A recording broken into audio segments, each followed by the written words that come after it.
पिंपरी चिंचवडमधील प्रचार सभेत भाजप आमदार महेश लांडगे यांनी राष्ट्रवादी काँग्रेस पक्ष आणि अजित पवारांवर अप्रत्यक्ष जोरदार निशाणा साधलाय। काही लोक एसआरए प्रकल्पासाठी नागरिकांना धमकावत असल्याचा आरोप त्यांनी केला। तर युतीत फक्त भाजपनेच इतरांचा सन्मान करायचा का असा सवाल करत लांडगेंनी नाव न घेता अजित पवारांवर निशाणा साधलाय।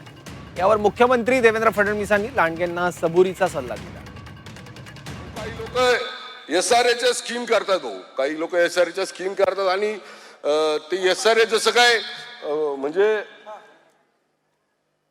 त्या एसआरए मध्ये राहणाऱ्या लोकांना असं धमकी देतात जसं काय ते गृह प्रकल्प यांनी म्हणजे यांच्या घरच्या जागेवर बांधलेत आणि त्या लोकांना सांगतात तुम्हाला घर देणार नाही, अमुक देणार नाही, तमुक देणार नाही, आम्हाला मतदान नाही केलं तर। आणि इथला एक आहे या आजूबाजू याच परिसरातला एक आहे नेता, त्याला लय थोडस हे आहे की मी एसआरएचा बाप आहे, मी एसआरएचा बाप आहे, मी त्या एसआरए मध्ये जी घरं देईल तीच लोकांना भेटतील।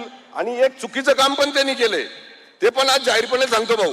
प्राधिकरण सारखा एवढा सेक्टरचा एरिया आहे, त्याच्या बाजूला त्यांनी एसआरए स्कीम चालू केली, जिथे लोक इतक्या म्हणजे त्या लोकांचं पूर्ण जे पण काही सिक्युरिटी आहे ती न सांभाळता, तिथं न विश्वासात घेता साहेब त्यांनी तिथं चालू केलंय।